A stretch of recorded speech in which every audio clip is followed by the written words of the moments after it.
नमस्कार, election express पहुंची है वार्ड 50 में। यहाँ से विजय राठौर जी ने जो है अपनी दावेदारी पेश की है, कांग्रेस की तरफ से हैं।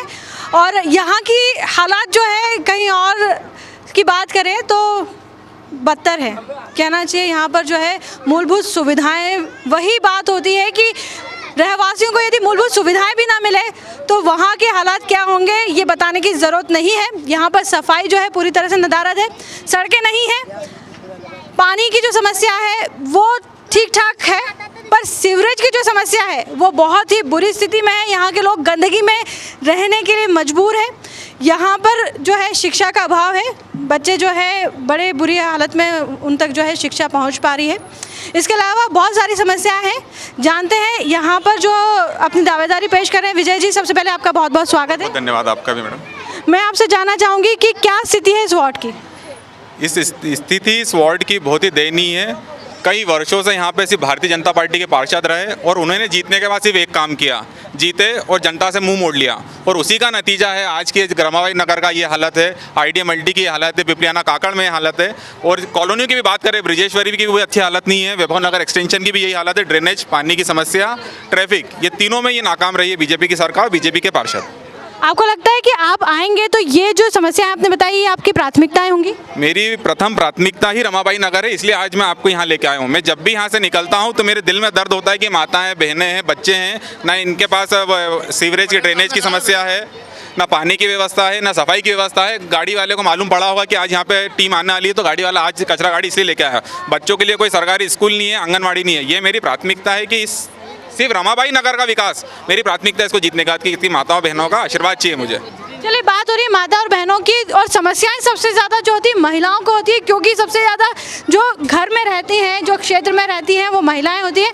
व्यक्ति जो होते हैं, पुरुष जो होते हैं, वो कामकाज के लिए दूसरे क्षेत्र में जाते हैं, पर जो महिलाएं होती हैं वही वहाँ की स्वच्छता है, पानी है, सीवरेज है, इन सब से दो चार उनको होना पड़ता है। सबसे पहले आप बताएं क्या समस्या है आपको? मैडम, हमारे यहाँ ना ड्रेनेज है, ना पानी की समस्या है। आज 22-23 साल हो गए हमको यहाँ रहते, पंचानू के आए हुए हैं, बाकी आज तक कोई नेता ने न कोई पार्षद ने कुछ हमारा। आप बताएं क्या समस्या है आपको? हमारे सबकी यही समस्या है। सबको यही एक ही समस्या है। और बारिश में पानी। मैडम, हमको बहुत समस्या ज़्यादा है। यहाँ पे बच्चों को आंगनवाड़ी नहीं है मैडम, यहाँ पे स्कूल नहीं है, सरकारी प्राइवेट में हम इतने दे ही नहीं सकते पैसे, क्योंकि हम जाते बर्तन मांगने तो हम ये चाहते कि हमारे लिए, हमारे बच्चों के लिए कुछ ना कुछ आप सहायता करें, बस हमारे लिए यही सहायता है। क्योंकि हम क्या करते हैं, जो नहाते हम वही पानी फेंकते हैं, वो गंदा पानी हम खुद फेंकते, जिसमें हमारे बच्चे बाथरूम करते हैं, टॉयलेट करते हैं, वो पानी मुँह फेंकते। मैडम, तो हम कब तक करेंगे ये? हमको भी कुछ ना कुछ सहायता चाहिए। हम ये चाहते कि हमारे लिए कुछ ना कुछ कर दिए। 22 साल हो गए। आप बताएं आपको क्या समस्या है? वही समस्या है, सभी की यही समस्या है हमारी। ठीक है, यहाँ पर जो है आप देख सकते हैं कि बहुत समस्या है, और क्योंकि लोग जो है अपनी समस्याएं बता रहे हैं और सामने आ गए हैं, और बच्चों की आप देख सकते हैं बच्चे बहुत ज़्यादा तादाद में हैं यहाँ पर, और आंगनवाड़ी जैसी जो सुविधा है वो बच्चों को नहीं मिल पा रही है। यहाँ पर विजय जी से जानना चाहूँगी, उसके पहले मैं सभी जो है थोड़ी सी शांति बनाए रखें, सभी की बात सुनूंगी, सारे बच्चों की बात सुनाई जाएगी।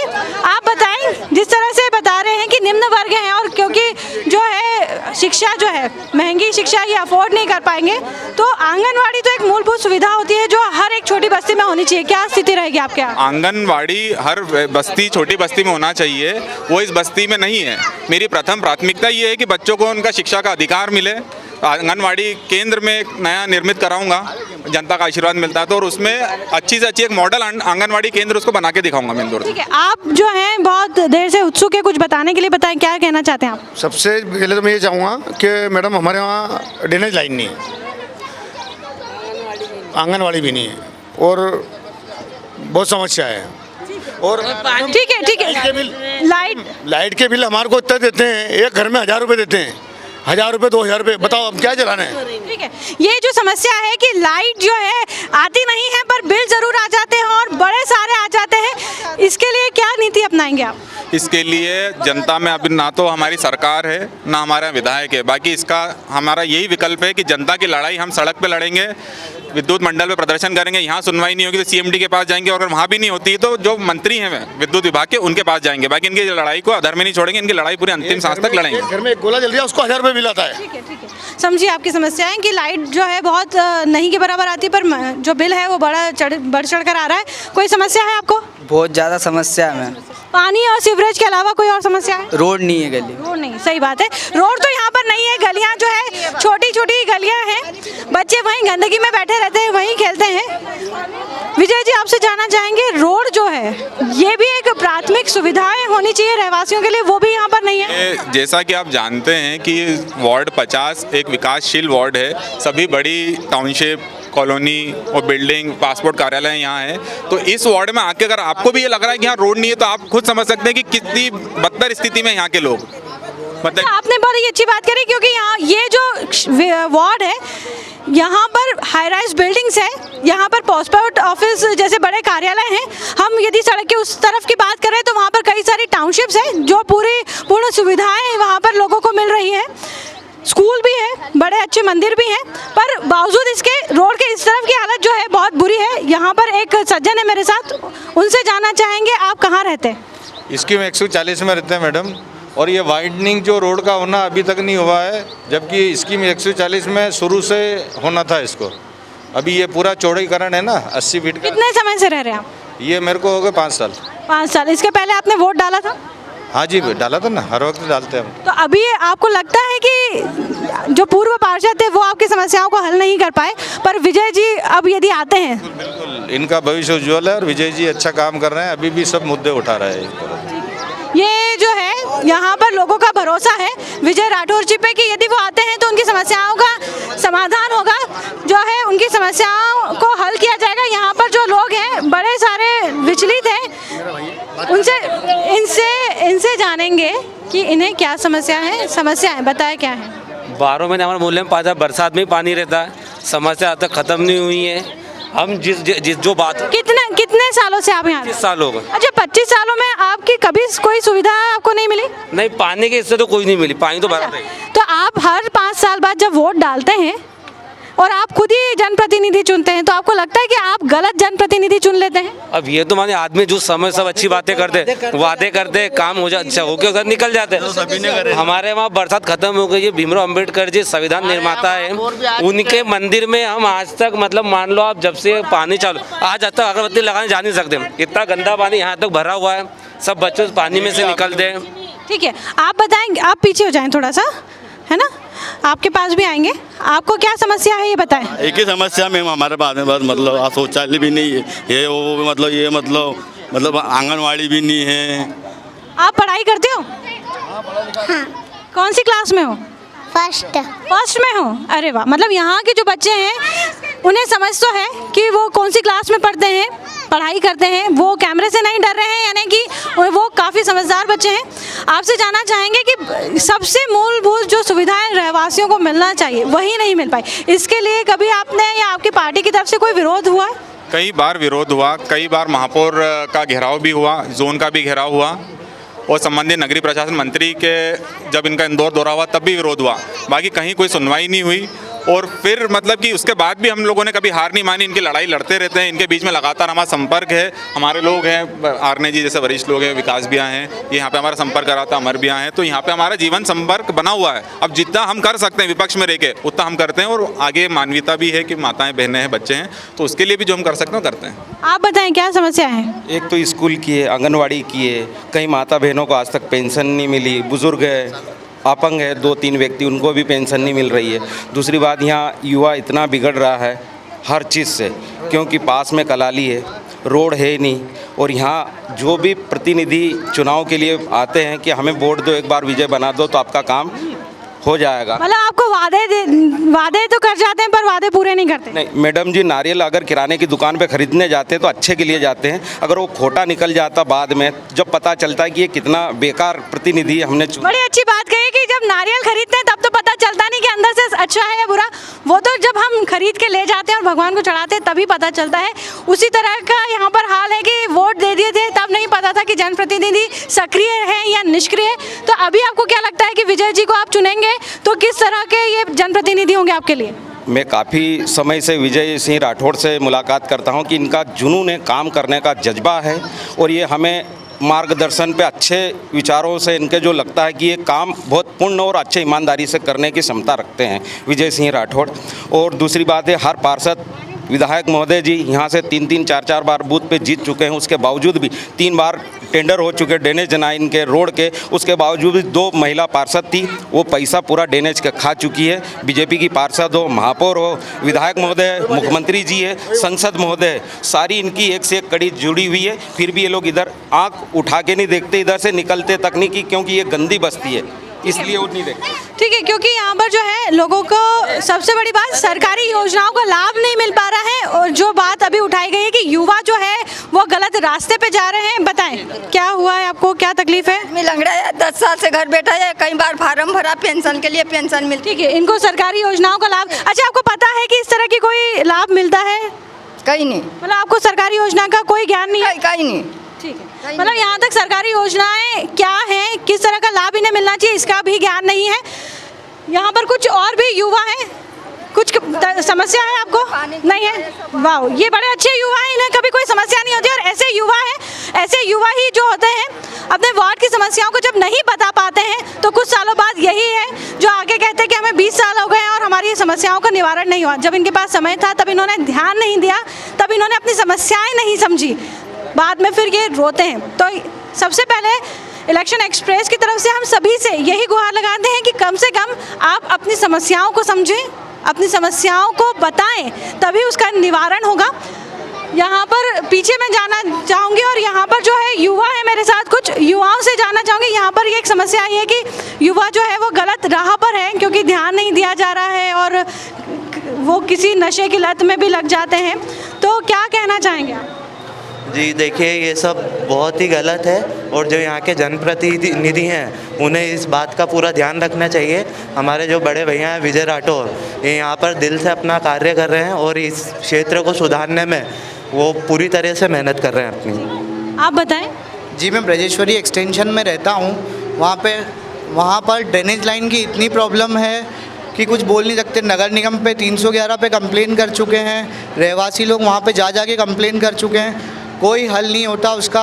वो बोलते हैं कि ड्रेनेज लाइन पूरी ख़राब है, बदलना पड़ेगी, और वो बदली नहीं जाती। अच्छा, आपको लगता है कि विजय जी आते हैं तो ये जितनी समस्याएं हैं ये सारी सुविधाओं में तब्दील हो जाएंगी? विजय जी आज से नहीं, बहुत पुराने समय से जुड़े हुए हैं इस क्षेत्र से, यहाँ पे काम कर रहे हैं, लोगों से मिलते हैं। अगर इनको मौका दिया जाए तो भाजपा से तो बहुत अच्छा होगा। जो पुराने पार्षद हैं उन्होंने यहाँ पे कोई काम नहीं किया है, ना मिलने आते हैं ना जुलने आते हैं। ठीक है, आप कुछ कहना चाहेंगे? हाँ मैम, मैं बोलना चाहूँगा, मेरा नाम विकास जोशी है और मैं स्कीम नंबर 140 आइडिया मल्टी में रहता हूँ। मैं ये बोलना चाहूँगा, मैं पिछले 15 वर्ष से इस क्षेत्र में रह रहा हूँ और ये हाल रमाबाई का नहीं, 140 कांकड़ सभी जगह का यही हाल है। इस क्षेत्र में इतने वर्षों से बीजेपी की सरकार है पर आज तक विकास के नाम पे कुछ भी नहीं किया गया है। पानी से लेके ड्रेनेज से लेके हर सुविधाएं हैं, किसी को बोला जाता है तो वो समस्या का कोई निकाल नहीं होता, आते हैं आश्वासन दे के चले जाते हैं। यही हाल हर जगह का है और प्लस पानी की इतनी बड़ी समस्या है कि गर्मी में यह हाल रहता है कि पानी जगह जगह से लाना पड़ता है। बोरिंग अगर सूख जाती हैं यदि तो पानी के लिए इधर उधर यहाँ वहाँ सब जगह भटकना पड़ता है। यही है हर जगह के क्षेत्र का हाल। तो मैं यही चाहूँगा कि जो भी हो अच्छा हो और हमारे विजय भैया जो भी हैं अगली आगामी चुनाव के लिए खड़े हों तो हमारा यही आश्वासन है कि अच्छा करें, जो भी करें पब्लिक को ध्यान में रख के करें। विजय जी, आपसे जानना चाहेंगे क्योंकि बात युवाओं की हो रही थी और क्योंकि यहाँ पर कुछ महिलाओं ने ये कहा है, कुछ लोगों का भी कहना है कि युवा यहाँ के जो हैं वो गलत राह पर हैं, उनका भविष्य जो वो उज्जवल नहीं है। तो किस तरह के आपके आने वाले दिनों में कार्य रहेंगे कि वो जो है सही दिशा उन्हें प्रदान की जाए? मेरी प्राथमिकता, अगर जनता का आशीर्वाद मुझे मिलेगा ही और जीतता हूँ मैं, तो 3 रहेगी। पहला, मैं एक एक करके ही सबसे बात कर पाऊंगी। एक पहले इनकी सुन लूँ, फिर मैं आपकी सुनूंगी। बताएं आप। पहली प्राथमिकता है सफाई ड्रेनेज, दूसरी है रोड और तीसरी है मेरे वार्ड के महिलाएं, युवा और बेरोजगार जो लोग हैं उनके लिए स्वरोजगार की योजना चलाना, सरकारी जो योजना है उसका अधिक से अधिक लाभ दिलाना और दूसरी जो भी कंपनीज हैं उसे रोजगार मेला लगा के उनको रोजगार के अवसर प्रदान करना। अच्छा, युवाओं की जब बात होती तो हम खेल के मैदान की भी बात करते हैं, खेलों की भी बात करते हैं कि उन्हें जब तक वो रोजगार नहीं मिल रहा है तो उनका जो ध्यान है वो खेलों की तरफ हम आकर्षित कर सके। तो इस तरह की कोई नीति रहेगी आपके कार्यकाल में? मैं चूँकि युवा हूँ और खेल के प्रति शुरुआत से ही बहुत समर्पित हूँ, क्रिकेट में खेलता हूँ और स्कूल कॉलेज टाइम से, तो मेरा यही है कि एक क्रिकेट कॉम्प्लेक्स या क्रिकेट का मैदान तैयार किया जाए। इस वार्ड में बिजली नगर में एक मैदान है सरकारी ज़मीन पे, उसको डेवलप करके उस पर युवाओं को क्रिकेट के अलावा एक ओपन जिम का मेरा वो है प्लान है कि ओपन जिम बनाया जाए, जिससे कि अभी कोरोना काल के बाद लोग यूँ भी जागरूकता के प्रति बहुत ज़्यादा अब सीरियस हुए हैं, तो एक ओपन जिम हो जो भी जितने भी कॉलोनी के गार्डन हैं उनमें, और बिजली नगर का एक मैदान है उसको क्रिकेट की तरह पूरा डेवलप करा जाएगा, जिससे कि युवाओं को, बच्चों को वहाँ पे खेलने का मौका मिले। यहाँ के लोगों का रोजगार क्या है? मैडम सब ठेला लगाते हैं, फ्रूट बेचते हैं, सब्जी बेचते हैं। ऑटो चलाते? हाँ जी, ऑटो भी चलाते? मैं ऑटो चलाता हूँ। तो जब रात को या दिन के वक्त आप देखते हैं कि आपके जो बच्चे हैं वो गलत राह पे हैं, किसी तरह का गलत आदतों में हैं, तो आप उन्हें रोकते हैं कभी? हाँ रोकते हैं ना मैडम, रोकते हैं। युवाओं की समस्या अपनी है, महिलाओं की अपनी समस्या है, पुरुषों की अपनी समस्या है, ओवरऑल समस्या ही समस्या है इस वार्ड में। क्योंकि अभी सिर्फ हम उन समस्याओं की बात कर रहे थे जिसके लिए दिन सुबह उठने से लेकर रात तक जो है व्यक्ति दो चार होता है, उन समस्याओं में ही जीता है। स्वास्थ्य जो है एक और बहुत मुख्य बिंदु होता है किसी वार्ड के लिए, आदर्श वार्ड बनाने के लिए। तो विजय जी, आपसे जानना चाहेंगे स्वास्थ्य को लेकर किस तरह की सुविधाएं आप जो है यहाँ पर प्रदान करेंगे? यहाँ पे एक प्राथमिक स्वास्थ्य केंद्र जो है इस वार्ड का वो बिचौली हप्सी में है, जो इस वार्ड से काफ़ी दूर है। वो एक मतलब कि बिचौली हप्सी ग्रामीण हो गया। मेरी कोशिश ये है कि एक प्राथमिक स्वास्थ्य केंद्र इस वार्ड का इसी जगह रहे, मतलब इसी वार्ड में रहे, वार्ड के बाहर नहीं। उनने जोन वाइज ये प्राथमिक स्वास्थ्य केंद्र बनाए हैं, तो हर जोन वाइज के अलावा इसको वार्ड वाइज इसको तैयार करने की मेरी कोशिश रहेगी। ठीक है, आपको कोई समस्या है? हाँ मैडम, हमारे यहाँ रोड की समस्या थी और पानी की और ड्रेनेज की थी, तो उमा शशि महापौर इसके और आए थे 10 साल पहले ही। उमा शशि महापौर थे पहले, वो आए थे, उद्घाटन कर गए थे, गेती मार गए थे और उसके बाद 18 लाख रुपए। अच्छा, आपने पिछली बार वोट डाला था? 18 लाख वोट डाला था आपने? वोट तो डाल, किसको डाला था?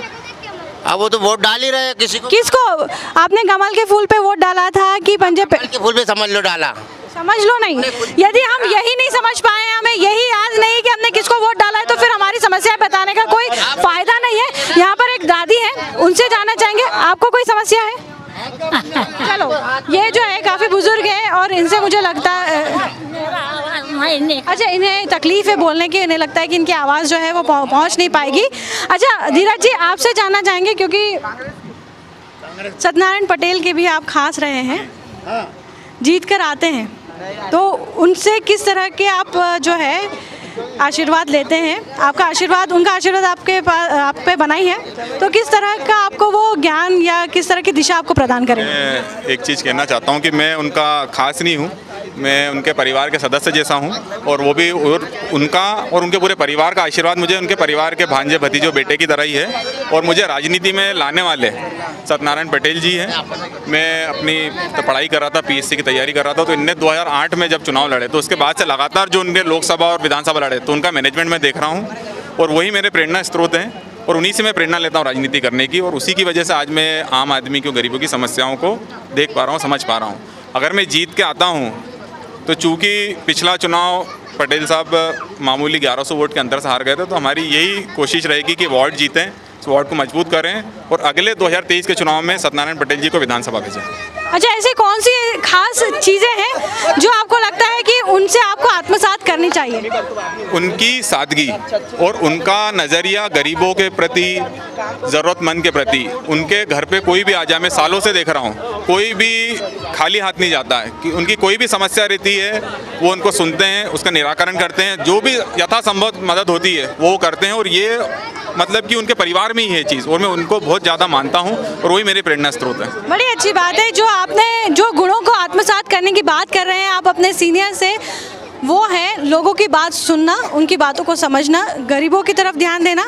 ये बड़ी अच्छी बात है। यदि हमारा जो दिशा है विकास करने की जो दिशा है, लोगों के प्रति जो हमारा कार्य या नीति जो बनेगी उसमें हम इस तरह के गुणों को आत्मसात करते हैं अपने किसी सीनियर से, तो ये बड़ी अच्छी बात है। निश्चित तौर पे फिर हम विकास की तरफ अग्रसर रहेंगे। यहाँ पर जो है कुछ युवा हैं बड़े आक्रोशित हैं, सुनते हैं उनकी समस्या। क्या समस्या है आपको? मैडम हमको ये समस्या है कि क्या रही है, बारिश में पूरा कॉम्प्लेक्स में पानी भरा था इतना, और हम बाहर जाते हैं शौचालय को तो हमारा चालान काटते हैं, तो फिर हम जाए तो जाएगा। अच्छा, मतलब आपके लिए कोई पब्लिक टॉयलेट नहीं है? ठीक है, आप भराते भी बाहर तो जाना ही पड़ेगा विजय जी, क्योंकि स्वच्छता जो है एक प्रमुख बिंदु है हमारे शहर के लिए, क्योंकि हम 4 बार जो है उसमें नंबर 1 आ चुके हैं और अभी भी हमारी प्राथमिकता यही है कि हम 5वीं बार भी जो है स्वच्छता में नंबर 1 आए। यहाँ पर पब्लिक टॉयलेट नहीं है, ये ऐसा क्यों रहा? इसके लिए मेरे ख्याल से किसी पार्टी में होना या नहीं होना ज़रूरी नहीं है। ज़रूरी नहीं, ये गलती रही यहाँ के जनप्रतिनिधियों की, जो इनसे वोट मांग के गए, इनको छला, इनके साथ विश्वासघात किया। क्योंकि जो जनप्रतिनिधि था जो जीता, उनने उसको वोट दिया, उसको जिता, उसके बाद उन्हें तो मूलभूत सुविधाएं जो नहीं दी। ये तो हमने कुछ लड़ाई लड़ी, सत्यनारायण पटेल जी ने लड़ाई लड़ी, उसके बाद कुछ पब्लिक टॉयलेट यहाँ पे लगे हैं। और मेरी जीतने के बाद मुख्य प्राथमिकता ये है कि पब्लिक टॉयलेट नहीं, यहाँ पे ड्रेनेज लाइन डाले और खुद के यहाँ पे घरों के अंदर उनकी लेटरिन बाथरूम हो। अच्छा, ये तो इस जगह की बात हो रही है जहाँ पर बहुत समस्या। यदि हम पूरे ब्रजेश्वरी की बात करें तो यहाँ पर कई सारी हाई राइज बिल्डिंग्स भी हैं, कई सारी टाउनशिप भी बनी है। कई बार वहाँ पर भी अपराध हो जाते हैं, चोरी हो जाती है, गरीब वहाँ पर जो बुज़ुर्ग लोग हैं उनके साथ किसी तरह के हादसे हो जाते हैं।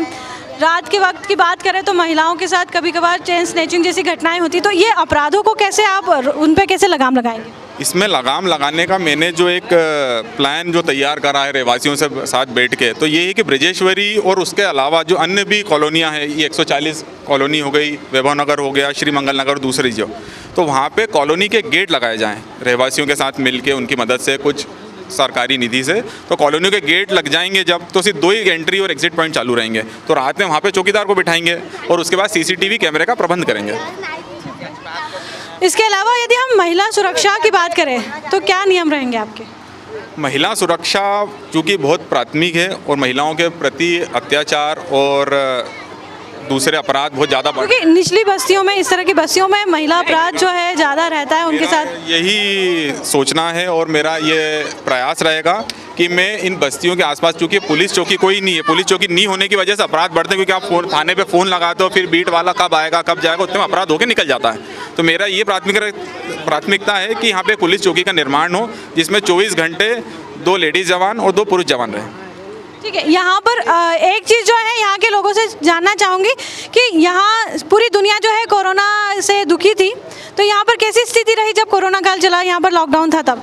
मैडम, कोरोना में कुछ लोगों ने हमको खाना दिया, पार्टी से, कांग्रेस पार्टी से भी हमको मिला, बीजेपी से भी मिला, जो बात है खुली बात, हमको ला करके अनाज मिला है पूरी बस्ती को। यहाँ पर जब कोरोना था तो कैसी स्थिति थी यहाँ पर? नहीं, 2 बाल्टी से सब तरह से मिला। मतलब यहाँ पर स्वास्थ्य विभाग की तरफ से कोई आता था?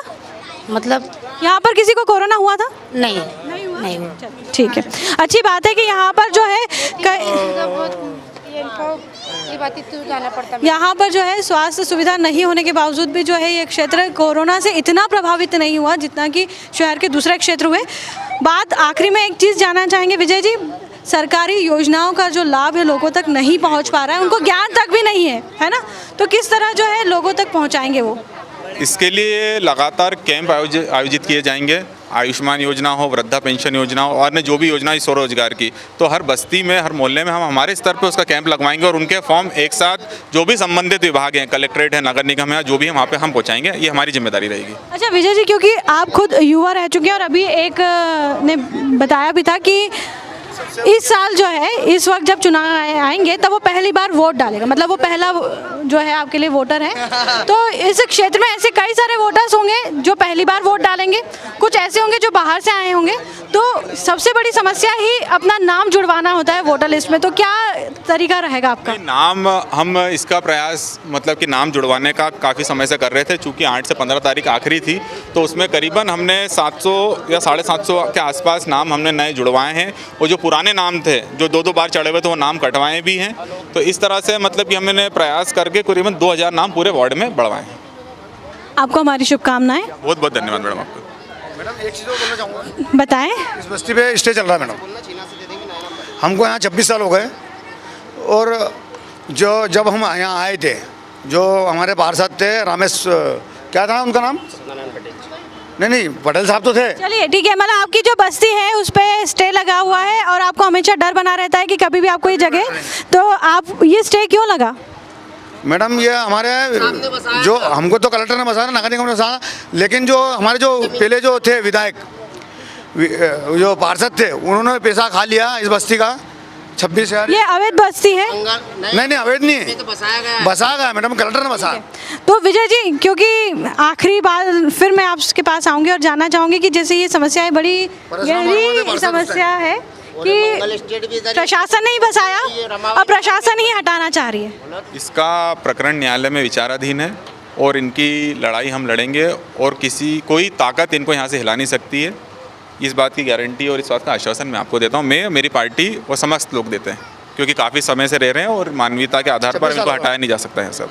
चलिए अच्छी बात है, यदि ये आश्वासन इन्हें मिला है तो हम तो सिर्फ यही कहेंगे कि यार ये आश्वासन जो है आश्वासन ही ना बना रहे, इन्हें ये सुविधाएं भी मिले, साथ ही साथ इनके साथ जो अभी तक हुआ है वादा खिलाफी ना हो, इन्हें छला ना जाए, इन्हें वो सारी सुविधाएं मिले जिनके ये हकदार है। हमारी शुभकामनाएं विजय जी के साथ भी हैं, हमारी शुभकामनाएं हर बार की तरह रहवासियों के साथ भी, और हमारी एक अनुरोध है कि अपने इस वोट का जो है मूल्य समझे, अपने मत का जो है सही प्रयोग करें और सही जनप्रतिनिधि को चुनें, क्योंकि आपका आने वाले 5 साल का भविष्य आप ही के हाथों में है। तो प्लीज़ वोट सोच समझ के दें, आपके भविष्य के लिए बहुत ज़रूरी है। साथ ही साथ हमारी शुभकामनाओं जो है इस वार्ड के साथ है। यहाँ पर अभी हम विराम लगाते हैं, मिलते हैं किसी और नए वार्ड में, जानेंगे वहाँ की समस्याओं को। नमस्कार।